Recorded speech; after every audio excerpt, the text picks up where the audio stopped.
Okay, here's the good news. The Twins still have 160 more chances to win a game. You know the bad news, so let's get locked on Twins.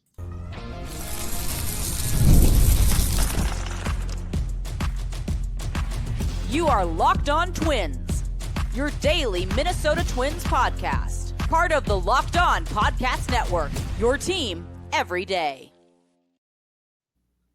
Every day. Hello again, everybody, and welcome back to Locked On Twins, your daily go-to source for the top pair of Minnesota Twins insight, discourse, and analysis. Personally, it's my favorite show of the Imperial Locked On Podcast Network, which, by the way, brings you your team, here's my finger, every day. Don't forget to hit like and subscribe where applicable.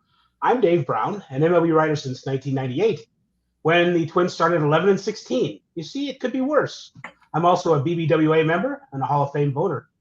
Across the Great Plains of cyberspace is Brandon Warren, who was born the year the Twins started 20-34 and hired Tom Kelly. So you see, it can get better.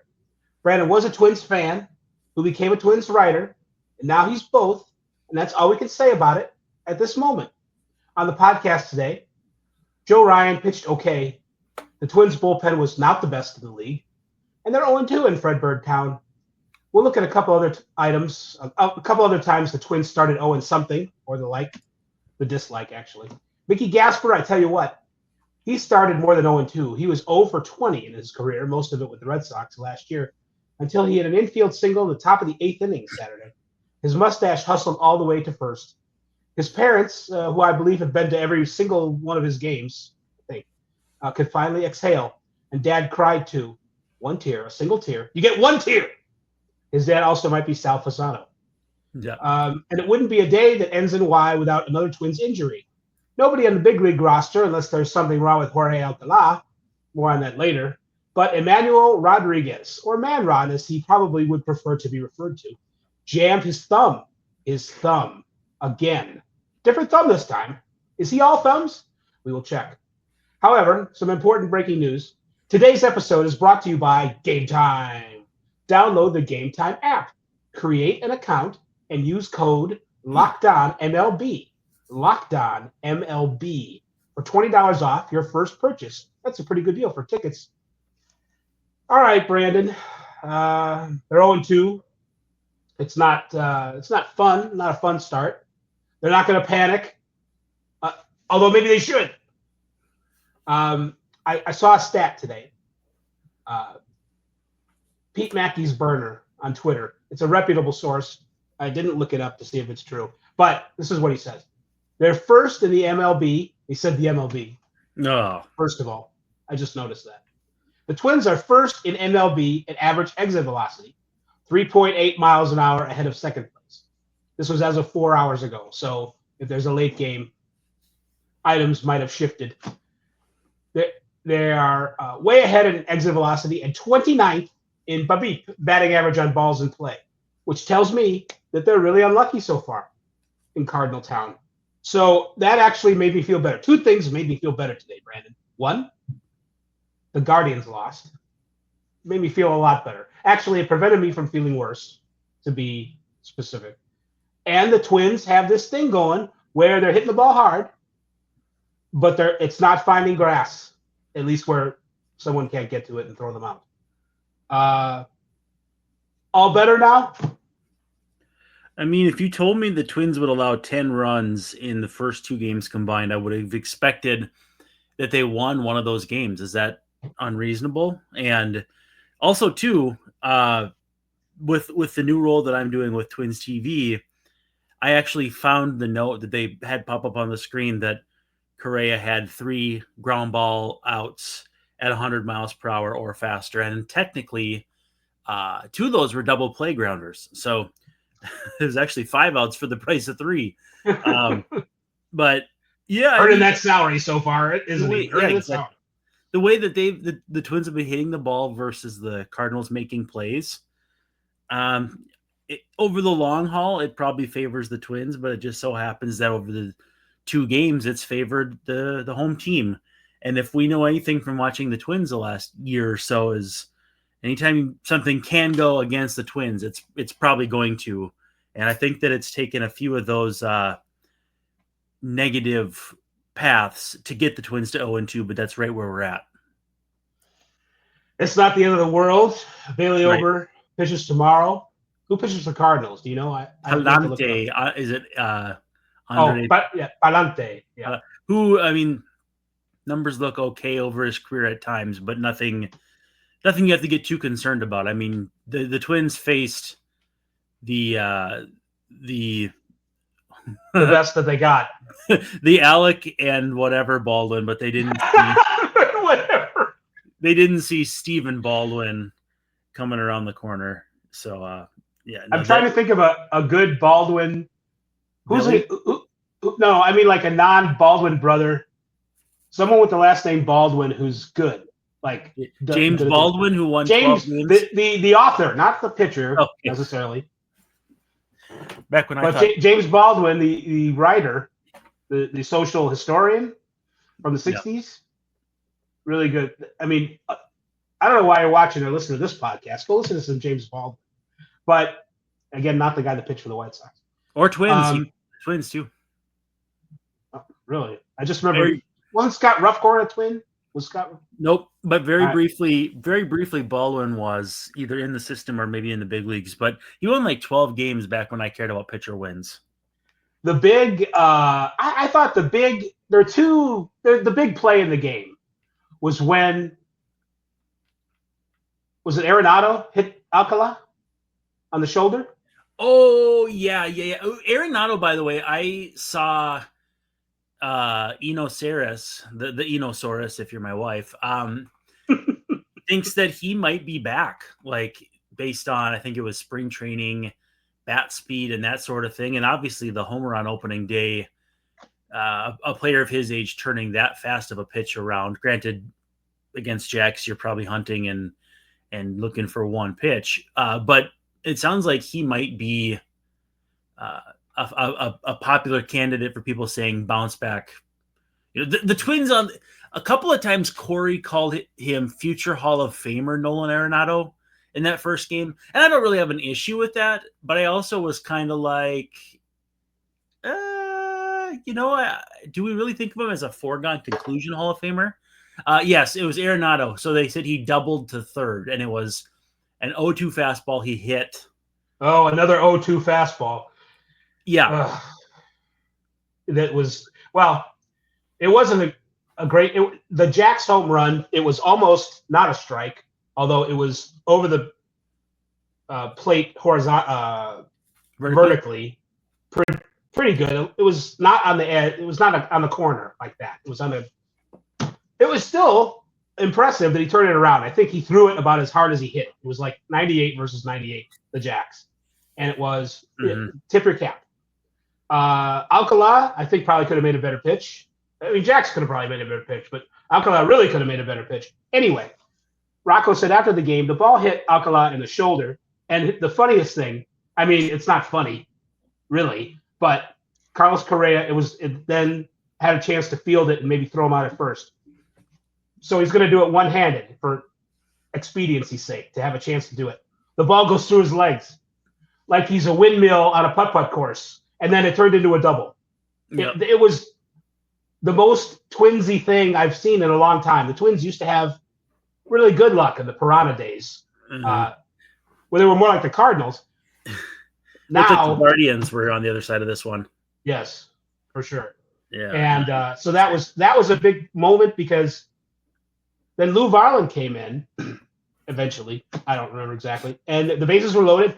He gets 2 strikeouts, and it's like, oh, they're going to get out of it. Although you thought, well, they're probably not going to get out of it, and then they didn't, because the next guy comes up and hits a 2-run single. So, an impossible situation for Lou, really. But that's the kind of thing that maybe would have turned the momentum around, or it certainly would have kept the Cardinals in the game a little longer. They had 3 hits. They won the Ethics Bowl because they had a higher expected batting average. But it was just kind of, it's only 2 games. People don't want to hear that. I don't think the Twins even want to hear it. They're not going to come out and say, oh, we're feeling whatever.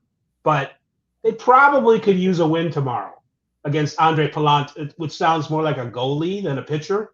So Bayante looks like Palant. It looks like someone from northern Saskatchewan or Saskatchewan. in the woods at the other where Eduardo's from. French Canada. French Canada.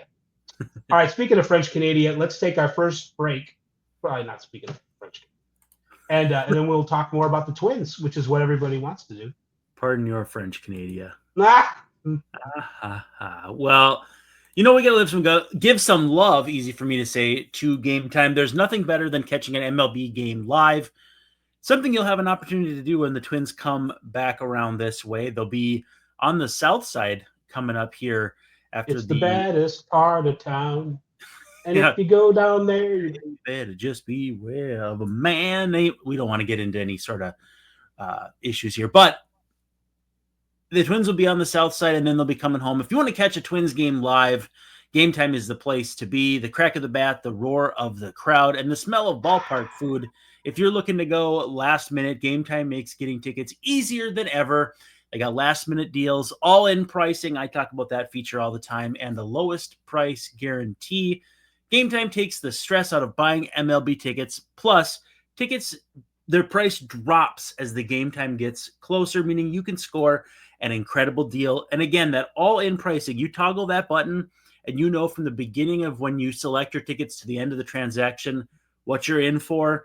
I love that. No bait and switch on the other side like those other guys and that sort of thing. You can take the guesswork out of buying tickets with Gametime. Download the Gametime app, create an account, and use code LOCKEDONMLB, and you'll get $20 off your first purchase.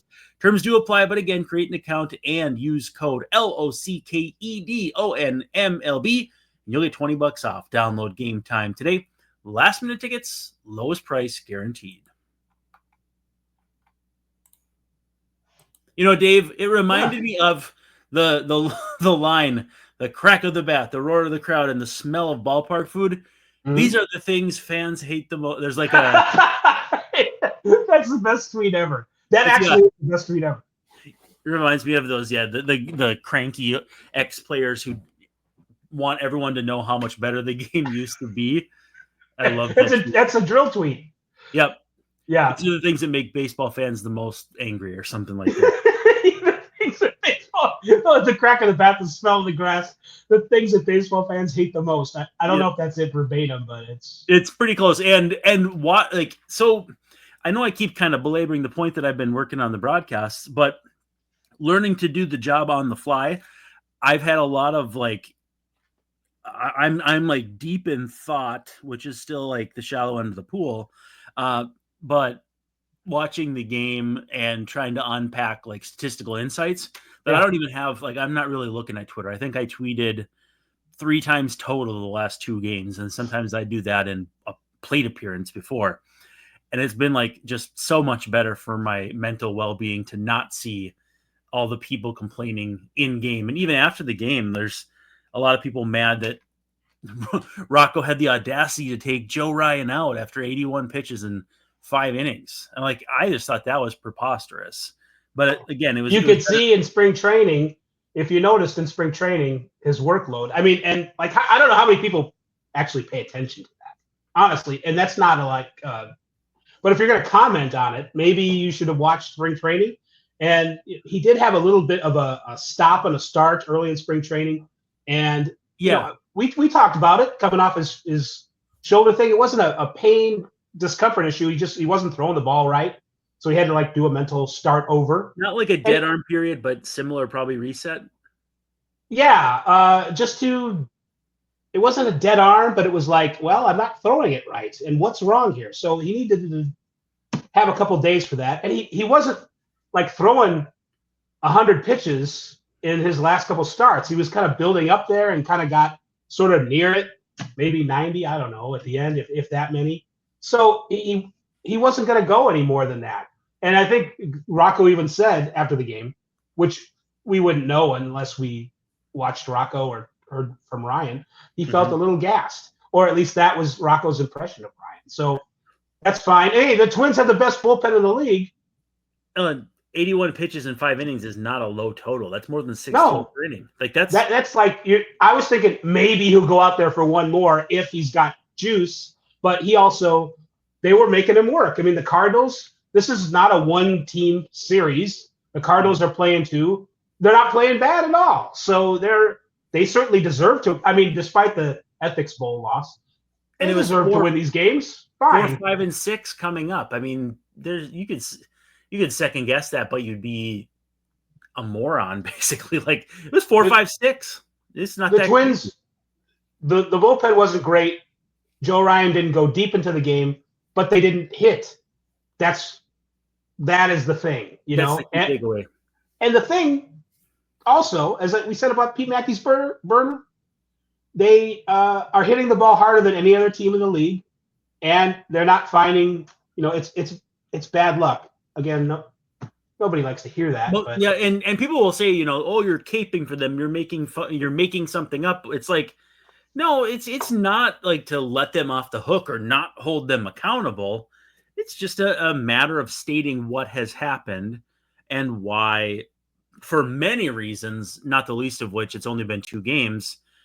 It's far too premature to be anything more like, oh, well, you come back, try beat them on Sunday, and if they fall to 0-3, that stinks too. But the White Sox are up next. Like the I don't know if it's like not good coping skills or people who are fans of other sports where individual losses matter that much more. But like there's always a tweet. There's one, I don't know if it's a reel or a TikTok where the guy is like, how do you lose a game like that? It's 1 of 162. How do you possibly give up the runs? Like, and they were just beside themselves. And they're like, yeah, every fan base has those people. And for some reason, the Twins fan base, those people seem to be extremely loud. And the nature of social media, even in the best of times, is to, kind of wear your heart on your sleeve. What am I thinking at this moment? What am I eating at this moment? Mm-hmm. Where am I Instagramming at this? It's all about what's going on in that second. And, after you lose a game or give up a couple runs or whatever, you're going to be filled with like a little mini rage. So, and then we're all going to see it. It's not a real representation of how everybody feels either. So let's all keep that in mind.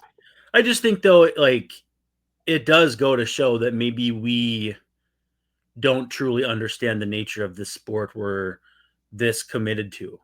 Like you're going to lose 60 games pretty much no matter what. And like I say all the time, 3, 4, 5 of those at the very least are going to break your brain every single year. Some years you're the White Sox and it's 30, 40, 50 of those that break your brain instead of 3, 4, 5. Hey, buddy, they're 1-1, they have their win. Yeah. So yeah, it was so bad the Angels they chose to let, what was it, Nicky Lopez pitch? Well, it was his hometown team he was facing, so it was just a welcome home present in a way. You got to let the local boy come in, even if it's to I'm thinking of pro wrestling where they have the local boy come in and job out to the big star who's visiting. It's kind of like that. Okay, Mickey Gasper, he got a hit. He started 0 for 20. He was 0 for 18 last year, 0 for 2 in his first start with the Twins on Saturday. Came up in the 8th inning. Hit a ball. I forgot to check how hard it was because we were checking how hard he hit it. But he got it. You're right. I got that pulled up. I'm going to get it while you're talking. In a good spot. And he hustled and beat a throw from Mason Wynn, who's a very good shortstop. Yes, he is. To beat the play. And he got an infield single. And the Twins didn't really do anything with it. But they cut to his folks like they do every at-bat. And Mickey had complained before opening day about how, they were pretty much following me around everywhere I went. And every time I would come up, the camera would switch to them. And then I'd go into the dugout looking for the tablet replay of my at-bat to learn whatever I could. And they would be showing my parents losing their mind over me making another out. And he's like, just imagine throwing the tablet away. It's like, I don't need to see that at-bat anymore. You know what he needed? He needed Roger Maris's son following him around. That might have worked. I'm just saying, So 91.9 miles per hour. Not too bad. What do you know? Well, wait till you hear the expected batting average. Joey Gallo, I think. 87. 190. Okay. They're $1.90. Did you ever see Tim Laudner was a member, or he was like the subject of the $1.90 fan club? And it was in 1987. He hit like 190 or 191. Right. And so there was a bunch of people that had like a big bed sheet that said $1.90 fan club, and they sat up like in the right field above the baggie. That was just kind of their fun little thing. So I guess maybe Mickey Gasper is now the $1.90 fan club president and co-chair. So they showed his parents, and his mom was excited, and his dad even shed what looked like one tear. He wiped the tear away, and his dad looks like Sal Fasano or some other big-time important Italian person. It's like on 30 Rock where Don Geis is like, every man gets one cry. You've chosen well. And so that's like the highlight of the game. Yeah. But he 3 hits.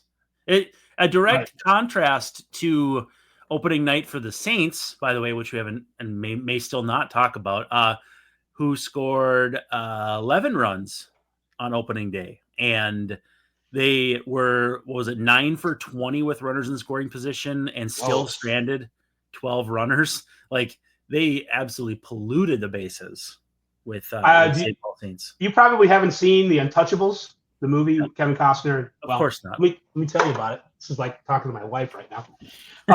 There was a scene where they've got Al Capone on trial, and everybody knows that they've rigged the jury. They've bribed the jury. So the judge is like, okay, what do I do? So he switches the juries, the Al Capone jury, with another trial that's going on in another courtroom in the building.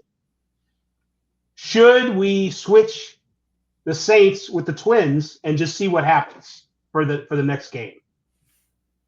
I feel better about the answer to that question than I have at any given time in the last few years. I'll say that much. The roster down there is pretty dang good. I'm not going to go full like, could the Alabama football team beat the Chicago Bears from a couple years ago? But why you got to keep knocking Chicago?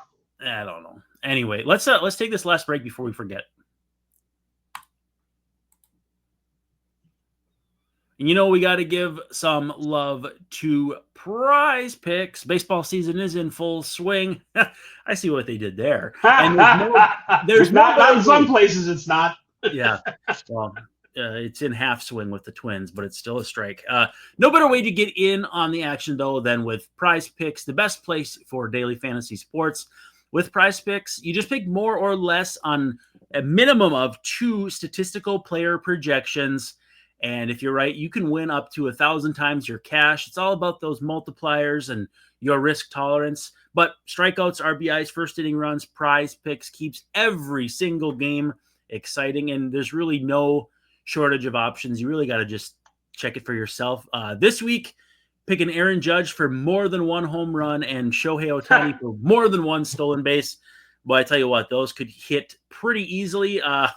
Especially Aaron Judge. Did you see my joke about Nestor? Remind me. He got the Susan Slusser retweet, which is one of the greatest beat writers in the game today. Chris, no. Who tweeted? It was Max Goodman, a Yankees writer, said, Nestor Cortez left the building before reporters could get into the clubhouse. And I said, I guess he thought it was fair to do it too, or something like that. Like everybody left the park on him. I suppose he figured it was only fair for him to do it to the other side. I thought you'd laugh harder. I'm sorry. Everybody else is leaving the park. Why can't Nestor too? Well, if you would have had Aaron Judge in your PrizePicks flight, you would have been in the green for sure. Download the app today and use code LOCKEDONMLB. You'll get $50 off. Sorry, you'll get $50 instantly after you place your first play your first $5 lineup. I got my play and my place screwed up here. But that's code LOCKEDONMLB, LOCKEDON MLB, and you'll get $50 instantly after you play your first $5 lineup. PrizePicks, run your game. And we're back with Locked On Twins, the home stretch. The Twins are 0-2. Andre Pallant will pitch tomorrow for the Cardinals, very French city. And maybe we'll see Edouard Julien. Now, there were people making jokes in a certain chat about Edouard being sick. Was that all made up, by the way? No. I had heard, I mean, I can't speak to it with any source of, like. He's under the weather, according to a. Yeah, it sounds like he wasn't feeling the best. So I don't know. I mean, I heard, it's from a friend who heard it from a friend, but I'd say it's like almost as reputable as the Ferris Bueller Ben Stein thing. It was Simone, still, 31 Flavors. Yeah, that's same kind of deal. So you have seen movies? Yeah, just not very many. Yeah, not very many at all. Well, what I'm saying is they could maybe use something in the lineup tomorrow, and maybe. Yeah, I wonder if he might not have DH'd if that whole thing was true or not. I mean, I didn't post it because obviously I couldn't verify it, but also, it's not really my business if he's sick or not. And also too, like, there is, even no matter how small it is, some level of gamesmanship where if a guy's not available, you manage a little bit differently. That was what Bo Porter told. I don't remember who the Astros reporter was or someone who was in the clubhouse when he said that. He's like, I understand you're doing your job, but why would I tell you before a game if someone's unavailable? If the other team is, they may read it. They may find out that I don't have Billy Wagner. I mean, not Billy Wagner playing for Bo Porter, but there's just no upside to saying who is and isn't available publicly until after the game. So you're saying I'm ruining it for Rocco? No. I'm saying I just didn't feel like I should do that. If he's still not well tomorrow, I'm sure word is already spread to stay away from, the local sub shop near the team hotel or something. But no, I didn't want to run with anything irresponsibly because, we know people who do that sort of thing. All right, we do. We need to get in this bit of more bad news because we've been on too much of a high.